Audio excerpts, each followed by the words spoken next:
Okay, everybody, this is Allison from White Plume. We've got about 2 minutes to go.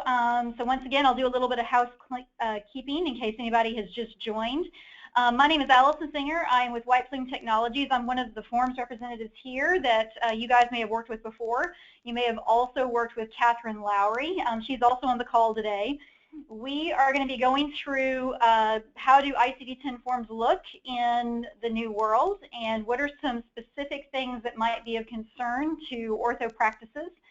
If you have any questions, please submit them using the chat box in the GoToMeeting menu.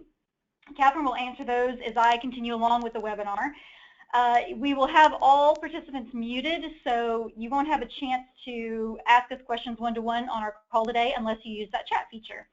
Otherwise, we will go ahead and get started. Now, I am sharing my screen, and I'm looking at an AccelaCAPTURE form. It looks a little bit small to me, but if it is small to you, please do not despair. After the call today, I will email out all of the samples and documents that I'm using for the call today, so that you can use those, look at those in a better format on your end. So even though it's a little bit small, I couldn't get it to be bigger for our call today, but we will push forward and use what we got. So basically today we're going to be talking about this is our forms lab that is orthopedic specific. You know, a lot of people have been asking us questions. Okay, October 1st is come and gone. Now what? What can we do with our forms? How can we make them more efficient? Do we have to switch all of our 9 codes to 10 codes? And so we just had a lot of questions from clients about what we can do with the forms in the new world and what they ought to do with the forms in the new world. Some of the stuff that we're going to be discussing today will require reprogramming or redesign on your encounter form. Like any redesign option, if you want to use it, you can. You don't have to, but those will include normal form revisions. Some of these features may also require a version upgrade if there are certain features that may be required in a higher version of our applications. We actually have version 5.18 that's coming out at the end of this month, so I know that there will be an email blast announcing that pretty soon. We also may have to do some more custom scenario programming in order to make some of the new features work based on what's happening. So we'll go through that today and we'll talk about all those features. All right, so the #1 question we get from clients are, can I take off the ICD-9 codes from my form? Well, the answer is it depends. If you have any payers that are still reporting ICD-9 or require you to report ICD-9 codes, you cannot take them off your form quite yet. You're still going to continue to need them moving from this point forward. However, if all of your payers have converted over to ICD-10, then you can start thinking about building ICD-10 codes all over your form. But there are still a little bit of complexities with doing that. So one of the things to know is that with your ICD-9 forms, we have gone in and provided you with over 4,000 pre-built custom scenarios that convert your ICD-9 codes to ICD-10 codes. Those custom scenarios, they're free, they're already delivered to you. You know, they're the magic that makes everything happen when you are selecting a code from the tab and you get that diagnosis pop-up. However, if you want to build ICD-10 forms, we do not have very many pre-built ICD-10 custom scenarios yet. We are still working on building that library. So in some cases, it's going to be okay to go ahead and switch out your ICD-9 for an ICD-10 code when there is an exact one-to-one match between those two things. In other cases, we're going to have to evaluate your form to see if it makes more sense to leave it as a 9 base code for that custom scenario to still continue working, or if it is cost effective to go ahead and create an ICD-10 custom scenario. Those are thoughts that we are talking through with our clients. You know, these are not things that you're going to have to know when you come approach us about a form revision. We're going to help you think through those things. But the long and the short of it is we don't want to ask you to do programming and, you know, get more billable hours just for an aesthetic. You know, if it ain't broke, don't fix it. That's kind of the idea we're working with there. But in some cases, we are going to be able to build that.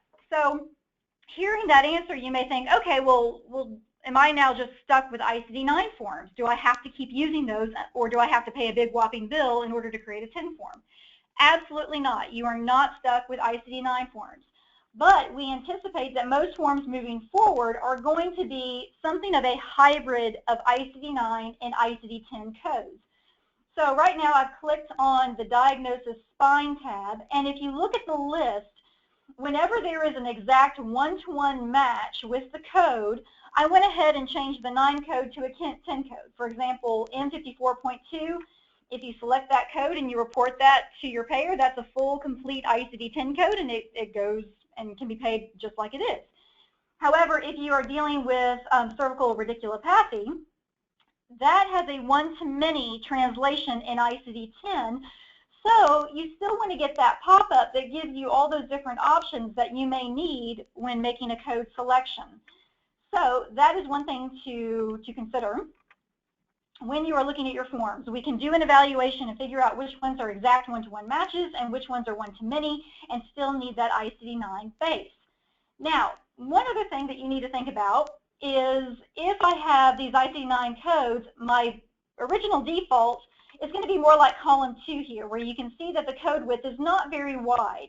If you're dealing with up to a 6-digit code, you're going to start seeing that 6 digits, such as on Z89, or excuse me, Z87891, only shows that single, it kind of cuts off that last digit there.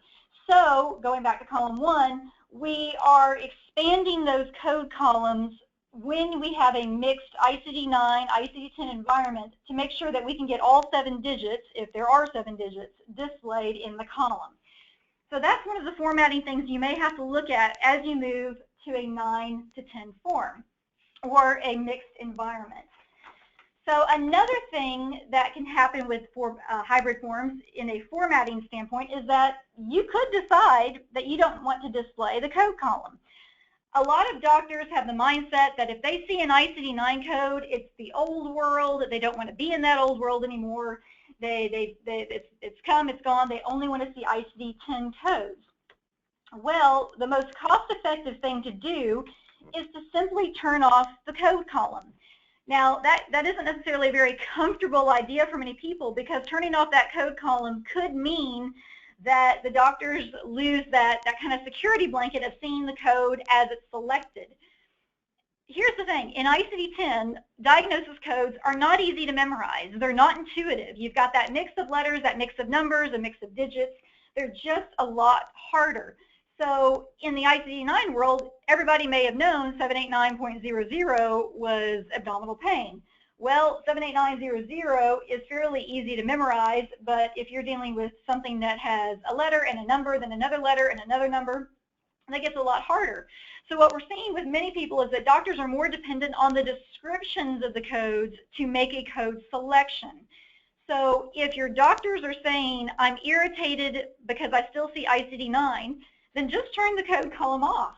Now, if you do that, one thing we recommend is that you go ahead and add a diagnosis rank and link box to the top of your diagnosis tab. That way, when they're selecting the code and you get the pop-up, the final selection will show up on that screen to kind of reinforce what the doctor has selected. So that is one way we kind of get around displaying the code column next to the description, since it really doesn't mean a whole lot and it can take up space and we want maybe an extra room for our descriptions. But you're still seeing what's being selected as you go along to kind of reinforce what's been chosen. That is one of the easiest ways to kind of visually bring your form into the ICD-10 world without having to keep seeing all those old ICD-9 codes, but while still maintaining the functionality that those serve with the custom scenarios. Another thing you want to look at is your historical diagnosis box. If you have this in your header and it's smaller than this, then you may have to think about expanding that historical diagnosis box in order to see everything. Early on in the life of the historical diagnosis box, it was about half this size. Now, with most of my clients, I've gone in and expanded the box so that it is at least half the width of the demographic area. If your box for historical diagnoses are fairly small, that is another area from a formatting standpoint that you want to go ahead and expand expand that to make sure you can see the full code and the full description when those codes are selected. Okay, so still in talking about getting your form more efficient for the ICD-10 world, the first thing that you need to do is request from me or Catherine, our other forms representative here, an ICD-10 analysis. That analysis takes your whole list of ICD-9 codes, converts them into ICD-10, and shows us what the results are going to be. Now, that analysis, if you've been with us for a little while, you may have gotten that from us previously within the last 1 to 2 years. That analysis can be run again, and we recommend that you do it again because this time we're going to look at it with a different set of eyes. If you had that analysis done and you were looking at it last year, probably what you were trying to identify were unspecified codes to see which codes may need to become more specific in ICD-10. You also were probably looking for codes that might have had ICD-10 translations that, although correct, were more detailed than what your practice actually needed. So this time, with doing an analysis again, we're going to look at that and use that tool to kind of look at your form with a different set of eyes. This time, when we look at the analysis, we're going to be looking for certain things. We're going to be looking for laterality codes that have 3 or fewer options. So say, for example, cerumen removal, earwax. I know that doesn't really apply to ortho groups very much, but that has a right, a left, and a bilateral code. That's an example of the ones we will be looking for in that analysis. Any kind of laterality that just includes 2 or 3 options.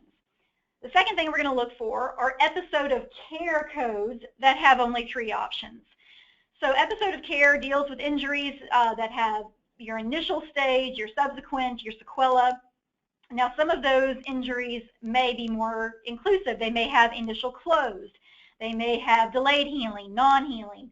Whenever you get more than 3 options, that doesn't apply here. But we do have some injuries that just have 3 episode of care options, initial, subsequent, and sequela. The next thing we're going to look for are ICD-9 codes that are no longer relevant in ICD-10. Once again, if all of your payers at this point are on ICD-10, then you no longer need some of these ICD-9 codes that may have had really big translations in the ICD-10 world. An example of that is malunion and non-union. If you click on malunion out of the ICD-9 world, excuse me, it needs to pop up, you're going to get this big long list. Now, most of you know at this point that malunion and non-union have been restructured in ICD-10. Now, rather than picking 2 codes where you go from the injury and then you go to, excuse me, bear with me one second, I cannot, there we go. In ICD-9, what you would do is you would select your fracture, then you would select the malunion or non-union. In ICD-10, they've made that simpler, and now you would just go to your fracture code and then pick the appropriate stage for that episode of care. So if you've got 73381 or 73382 on your form, those are good ICD-9 codes to remove because we're not going to really be picking it from the malunion, non-union. We're going to be going to fracture instead. Another example of that is if you are dealing with late effects. Once again, that's a stage of an injury that has been included with the actual injury site and type of injury rather than dealing with the late effect as a separate code. So those 4 things, laterality, episode of care, ICD-9 codes that are less relevant as a forward translation, and custom scenarios that may need to be further refined based on the options that you're getting. Those 4 things are going to be helpful in fine-tuning and tweaking your form. And I will explain as we go along a little bit more detail what those involve. All right, so the next step in looking at your form is that you want to clean up your diagnosis list. As I said, there are going to be some ICD-9 codes that have been restructured in other areas that you no longer need on your tabular lists. However, you may also notice that when you do your ICD-9 codes, what was represented as 2 codes or 2 separate codes in ICD-9 now translate into the same diagnosis in ICD-10. For example, on this DX spine tab, the I cannot say this word, spondylolisthesis congenital, sorry for my bad pronunciation, used to be 756.12. The next code under it, also spondylosis lumbosacral congenital, used to be 756.11. Now, if you notice on this new form, they both translate to Q76.2. So you might end up with some diagnosis codes that have a little bit more repetition that you don't need on your ICD-10 form. You can combine those different descriptions into one universal description, or you can try and get rid of some of those things that are too much or too repetitive on your form. Okay, so those are the basic things we're going to look at. We anticipate your forms are going to be hybrid forms. When we look at those hybrid forms, we want to clean them up a little bit, get them working a little bit more efficient. But then we can also move on to some other design features that helps to make the form more efficient. So everybody knows that in the electronic world, clicks are currency. The more times you have to click, the more irritated your doctors become. They want to have a one-click and done scenario. So the next phase of forms development can look at ways to reduce clicks for the doctor. And so I've got 5 different options, and we're going to talk about that on your form. Now, let me give you an example real quick. If you are using your regular tabular list today, and you select a diagnosis and you get a pop-up, you are going to have at least 2 clicks to make a selection. The original click that selects the code, and then the click in the pop-up that gives you your ICD-10. So that's 2 clicks, where before we used to have 1. Also, if you have a bilateral condition, and that diagnosis does not have a bilateral column, and your doctor, though, still needs to select more than 1 code, you're actually going to be doing 5 clicks. You've got your original click to select the description, then you have to hit that push pin to hit left, and then hit right so that you can mark more than 1 code in the scenario, and then you have to click that X. Well, 5 clicks is tedious. Nobody wants to do that. The good news is that you can design your form in a way to reduce those clicks. So if we go over to diagnosis shoulder, you will notice that now we have left and right diagnosis column options. And when you go to these lines, you pick the left or the right, depending on what needs to be done. 1 click and you're done. No more pop-up and no more additional information that you have to click, no push pins, no nothing. So that is really nice and convenient for the doctor because it reduces the clicks, it also reduces those pop-ups. Now this can only be done when you are dealing with diagnoses that have 2 or 3 options when it comes to laterality. It cannot be done when you are dealing with diagnoses that have both laterality and episode of care, where that is just too complex and we can't get that all down into a single line item. But when we run your ICD-10 analysis, this is part of what we're looking for to see which one of these sets of codes that your practice uses that could be designed as the left-right options on the line item. All right, so that's option number 1. Option number 2, down here, you might sometimes see left, right, and subsequent. Now, if you want to try and reduce your clicks for left, right, and subsequent, what we can do is we can take your diagnosis and have it default to the initial injury. So RC, tear, or strain, traumatic, initial, is what's going to be applied if you pick left or right.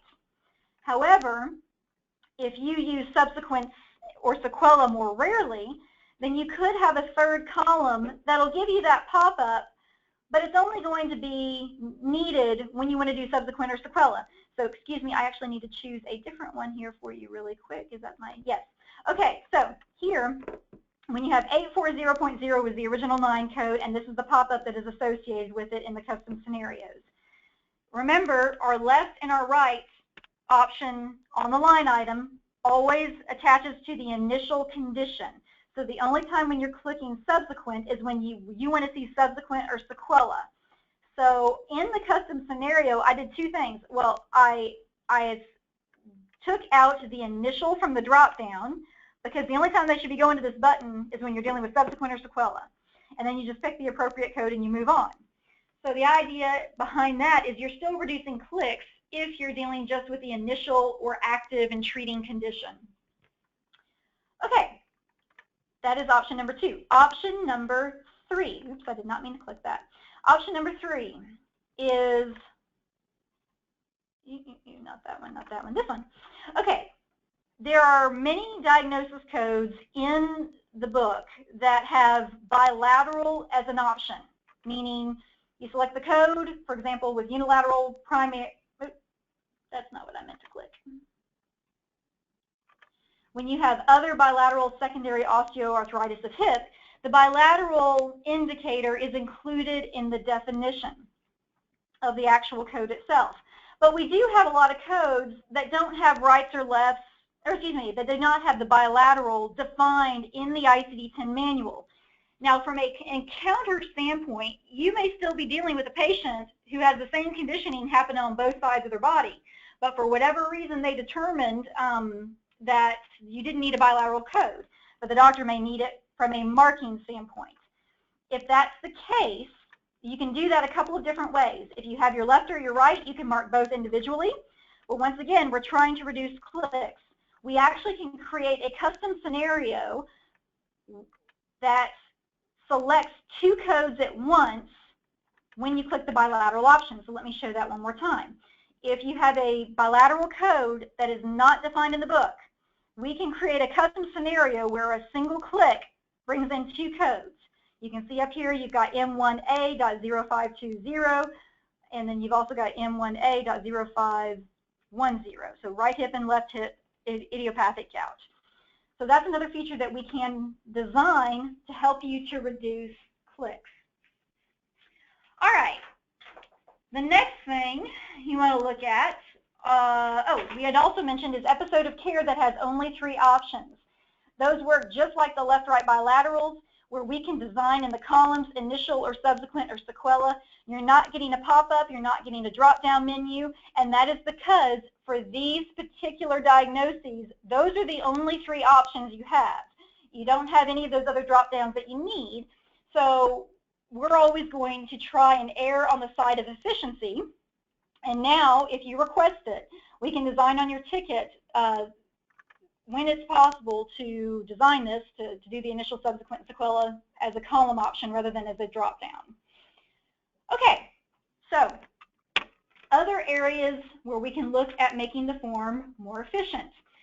There are some diagnosis codes or conditions that still require you to report 2 codes in order to capture what's going on in the encounter. For example, say you've got a patient that comes in and they've got aftercare for joint replacement surgery. That's Z47.1. Well, if you go to your manual, it tells you that you also have to indicate what joint was replaced and that you're seeing that patient for. So you can go down here to the next line and pick artificial hip joint. Those 2 codes always have to go together. Now that's tedious to have to mark 2 things when you know you need both each and every time. And that's also error prone because it can open up providers to marking one but failing to mark the second. So rather than giving 2 lines, we actually can create, in some cases, combo codes where picking that 1 line brings in 2 codes. In this way, the description says aftercare for artificial hip joint. Because I am picking my right, left, or bilateral, I'm picking the appropriate joint and the aftercare code at the same time. We can also do this for surgical amputation. Once again, that is a code that the aftercare code is one thing and the hip code is something different. It's tedious to mark twice when you could mark once. So you just pick that left and it's going to bring in both codes for you. So we have identified some of these diagnosis combos that do that. However, we benefit from you guys working with us and telling us about more. When you tell those to us, we can communicate to you how to build that custom scenario, how that needs to be built on the form, and if you want it, you can have us build those for you. So whenever we can, we want to try and reduce those clicks for the doctors. Now sometimes the variables are too many to make that happen, but when it is, we're going to help you guys set that up. And number 5 for ways, that was number 5, for ways to reduce clicks. All right, other things you want to look at. We have some other design features that you can do on your form. For example, under DX Grouped, that looks really bad right now because I increased my font in an attempt to make this form look a little bit better for you. But when I send out the sample later, it will not look that smushed up. Here we have basically a person who wanted to have a list of the different injury categories, but then wanted the anatomy to the right or the left of that. So here, you've got a column for arm. Well, in ICD-10, it's a little bit more expansive, so now they've got shoulder or upper arm that you can list. You also have just the plain shoulder code that always shows you that's already selected. We've got elbow, where you can pick that left, right there. And, you know, this one isn't necessarily gaining you a whole lot of efficiency, but it's just giving you a different way of seeing codes that may be more user-friendly or appealing to your doctors. Okay, so that's one thing to look at there. Another thing that you want to start thinking about with ICD-10 forms is basically how the forms are being built. When you guys send us diagnosis codes to add to your form, you can send us either 9 codes or 10 codes. We don't care which. But when you send us ICD-10 codes, one of the things we have to do is still worry about the conservation of space. When you get your diagnosis pop-up, otherwise known as those custom scenarios, one of the main purposes of the pop-ups is to conserve space on your form. That need has not disappeared in ICD-10. In fact, it's only gotten greater. As an ortho group, you should know that you guys suffered the most with the transition to ICD-10. For example, if you had 180 diagnosis codes on your ICD-9 form, that same 180 codes translates into almost 6,000 diagnosis codes in ICD-10. Now, the average diagnosis tab only fits about 150 diagnosis codes before you have to start scrolling. So if you think about that and do the math, in order to put 6,000 diagnosis codes on your form, if we're listing them out individually, that's not going to be user-friendly, but it's also going to quickly get you into tab fatigue because it will take 40 tabs in order to accommodate all those codes. So the need for our custom scenarios is still there.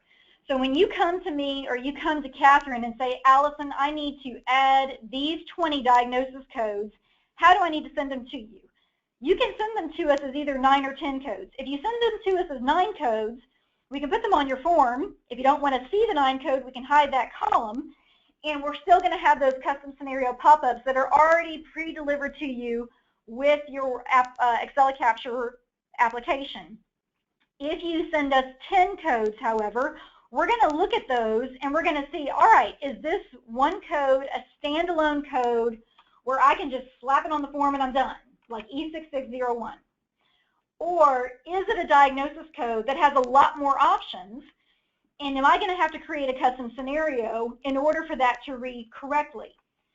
So we will communicate to you when we have to create a custom scenario, and you can have the option of doing that yourself if you're a savvy custom scenario user.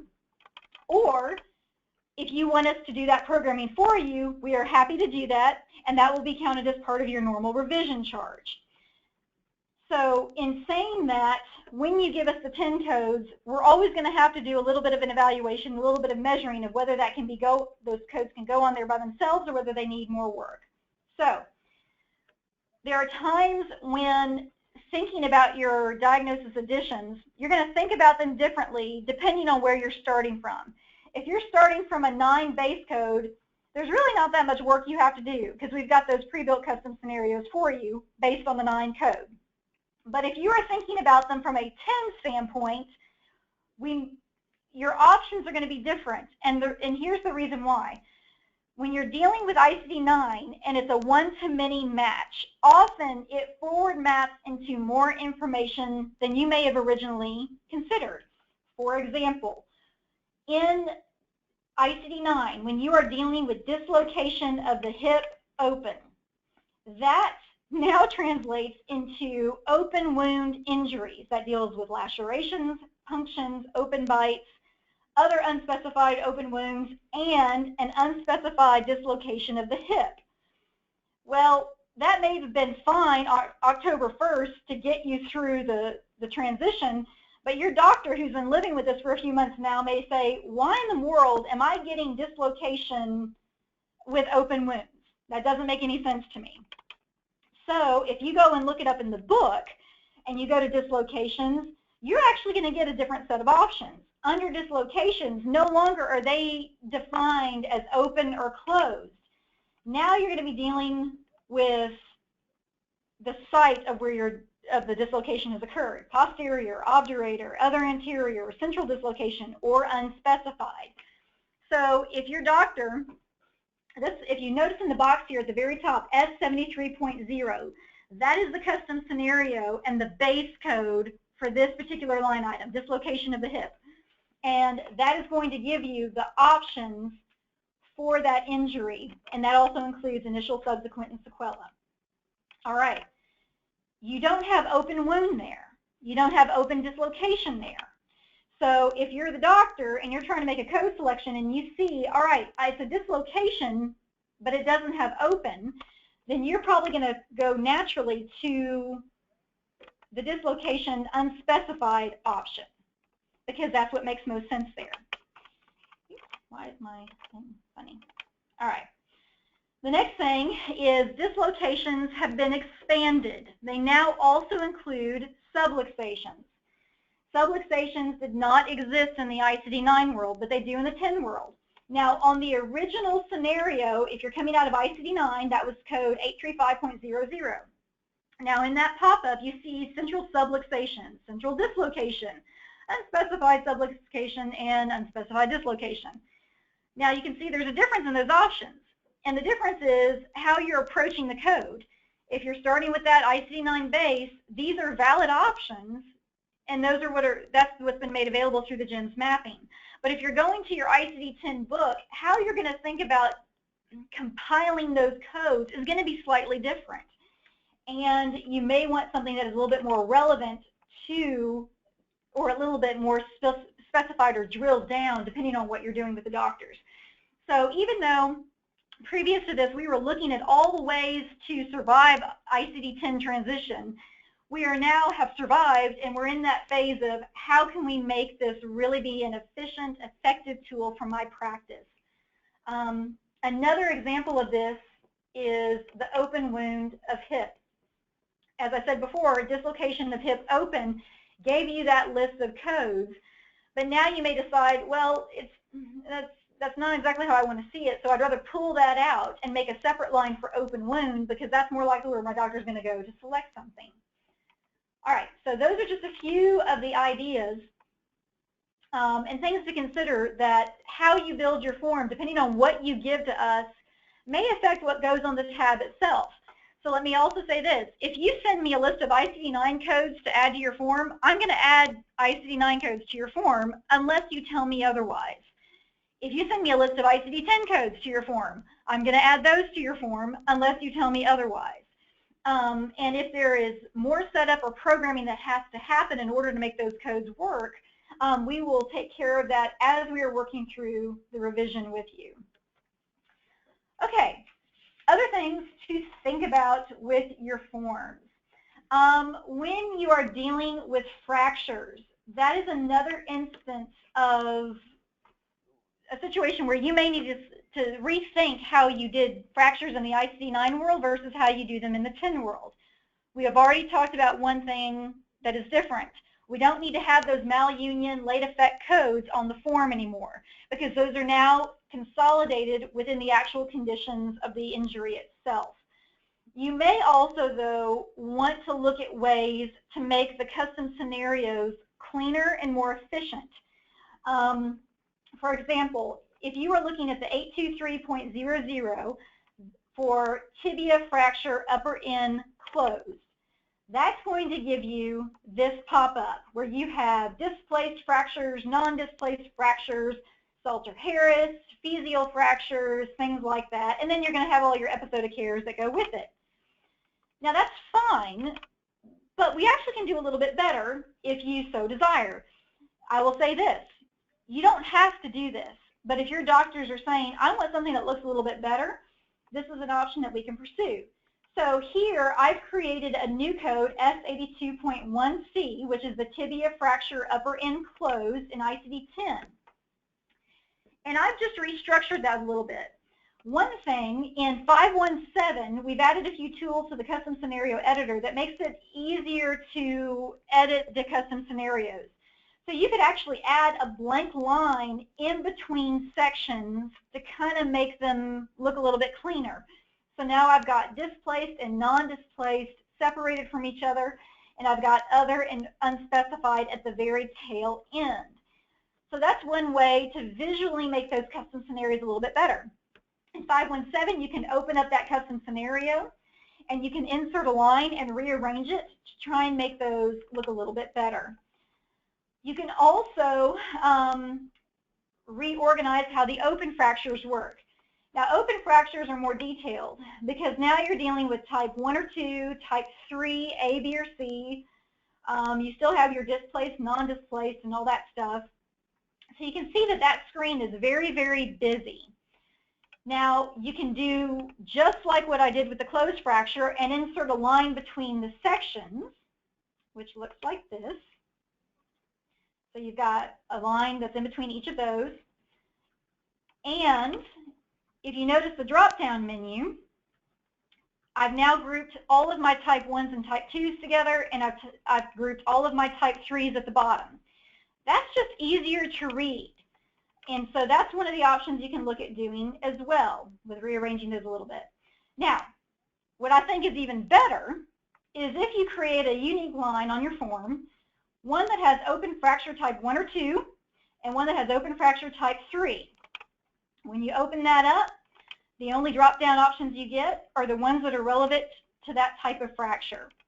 So type 1 or 2, initial, subsequent, malunion, non-union, sequela. You don't see any of the type 3s there. Or unless you go to your type 3 line that has the set of options there. If you are a practice that only does closed fractures for whatever reason, you don't have to have any of these open fractures, but if you do use them and you report them, that might be a cleaner and better way for you to look at those codes to make them a little bit more user-friendly. Here's another example of ways that you can just create a little bit of separation and delineation between the sections so that they're not quite as busy and not quite as hard to read for the doctor. Okay, so those are some of the ideas for creating hybrid forms and a little bit of cleanup. Let me talk about a couple of procedure things that have been common with ortho groups, and then we'll talk a little bit about some troubleshooting items at the tail end of this talk. Okay, so on the procedure tab, ortho groups do joint injections. Most people will have at least one section where they can indicate a joint injection, the modifier, and if they have a drug, they go over here and indicate the drug. If you have to add units, you can come in here and you can add units. Now that's a lot of clicks. Now you may need that many clicks if it's an unusual type of joint injection, but a lot of times you will give the same set of injections over and over again because you see a lot of the same conditions. And so what we're seeing with many clients is that they are now adding a bundled injections section for the joints. So here's an example. If you have a joint injection of the shoulder, then what you can do, let me take that off, here the 20610 has the modifier hard-coded with the 20610, and it also has 1 cc of Kenalog hard-coded with it. Now with any hard-coded programming, that does not appear on the AccelaCAPTURE side of the claim. So over here, all you see is 20610. You don't see the modifier, you don't see the drug, you don't see any units. But when you assemble that encounter into AccelaSmart, what happens is that you've got the left, the J3301, any units that may have been hard-coded with it, and the diagnosis once you've selected the diagnosis from the tab. So the point here is that you can bundle those joint injections to give you the procedure, the drug, the modifier, and units when you are dealing with the same combos each and every time. These are meant to be one click and you're done options. So as opposed to the first section where you could click lots of different things, lots of different drugs, lots of different units and amounts, when you have got a bundled injection, the idea is that you will click one thing and you are done. You don't add units, you don't add modifiers, nothing else. This is just a little feature that can help make the doctors a little bit quicker as they're flipping through these tabs. Okay, another thing to look at, it is 2016, so we've got new codes that have come out. You need to review your x-ray tabs. We had a lot of changes for x-rays in ortho groups this year. I went ahead and highlighted here in red the codes that have been deleted, and then in green are the ones that have been added to replace those codes. So if you have not already updated your ticket and you are still reporting your old codes, you're going to start getting denials pretty quickly. So this is a pretty important update that you want to make sure is you go ahead and make on your ticket so that you are compliant with the new 2016 codes. All right, other features.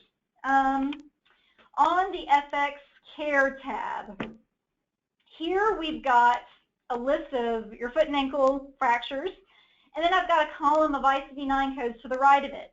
Now these are examples of the ICD-10 codes that do not have an exact one-to-one match. So those always require the pop-up.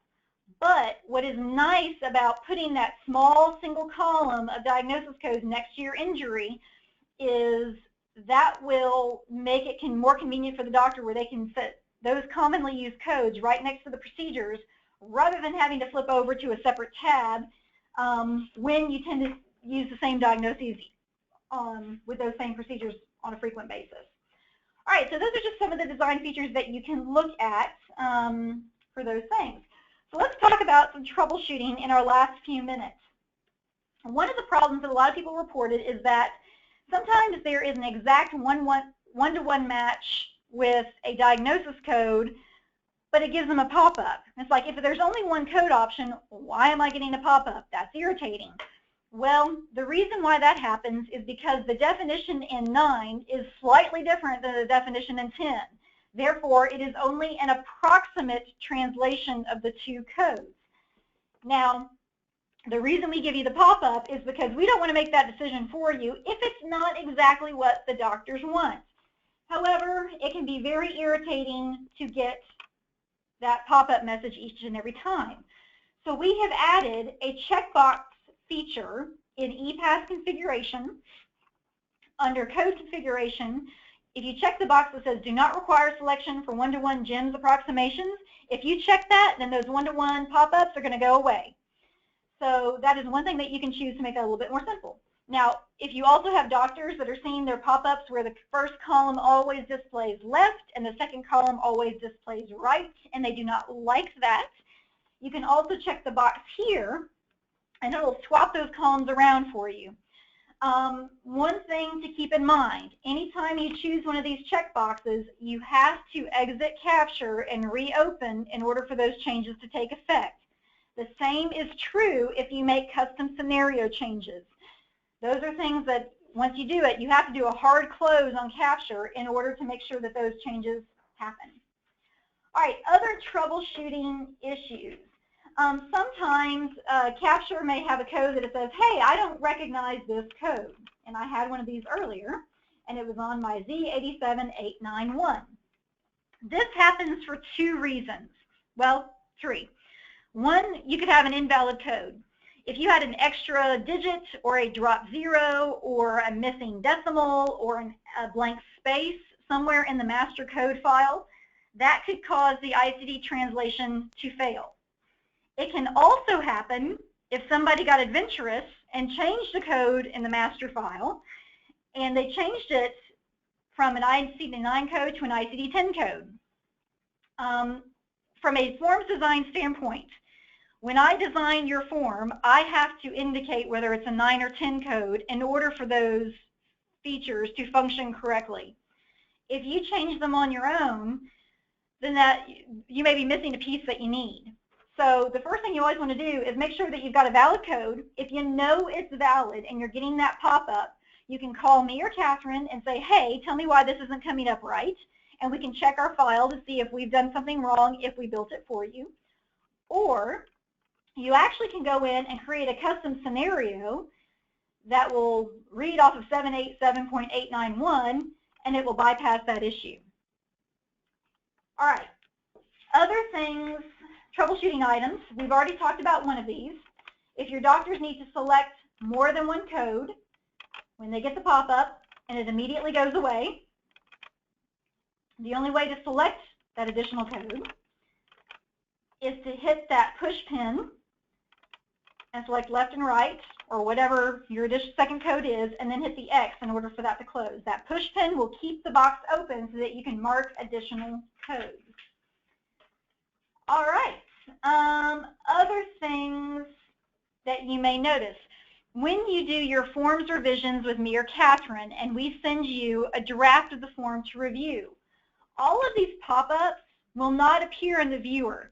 The viewer is designed to be a standalone application that operates independently of a full install. So all we can show you is the surface level.